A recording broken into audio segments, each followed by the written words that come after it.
huge question. Man of many parts, many nationalities, many interests, and playwriting was obviously one of his main drives, but he had lots of loves and things he did. But he can tell them this wonderful story, you know, and that's a great gift, I think. He went to drama school, and it was a way of discovering roles he could play and creating characters. When he was with UNICEF, you know, he was an ambassador for UNICEF, and he couldn't speak Chinese, and he went to see the kids. That's a famous story. He went to see them and didn't know what shall I do to communicate with them, and he started barking like a dog, and he did wonderful dog noises, and the kids just could almost see the dog there, you know, and they immediately were drawn to him, and he was able to communicate in that case through dog noises. So I mean, yes, he could communicate in any language virtually. Well, the earliest memory of his work was we did Romeo and Juliet when I was in Rep at Salisbury.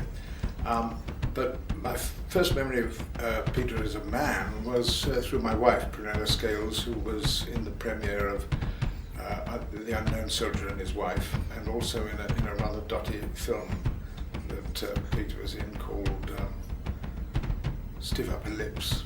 They went to India. So I got to know him during that time.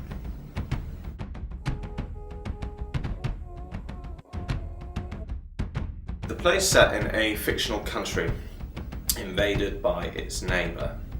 The play begins at the end of the war. A Prime Minister and a Foreign Minister are waiting for the tanks to arrive. But the Prime Minister has a plan. He intends to bring out of retirement a military icon from the country's past to take over a benign dictatorship.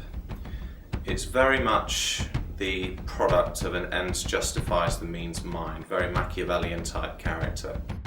When it was written, I think audiences didn't really want to be reminded about the war. I think they wanted to look at the kitchen sink. I think some wanted to explore some existential ideas with Beckett or Sartre. I don't think many wanted to think about what happened. I think he has a recurring theme, which is bellicose politics in confrontation with humanitarian pragmatism, which I like very much. It's slightly Shavian, isn't it? But it has a kind of irony and humour that perhaps Shaw didn't always have. But I love plays that have a lot of talk. The key to what The Moment of Truth is about is in its originally intended title, which was King Lear's photographer.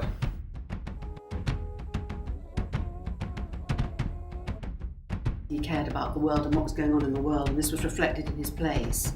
The Arab Spring was initially my instinct, but when you start dealing with a play like The Moment of Truth, you see parallels in everything. The play remains pertinent. I think it has done from when it was first written. I'm very pleased to see that the New Actors Company is reviving this play. I love the work that they do. I like the setup. I think they're the sort of company that will take this play seriously.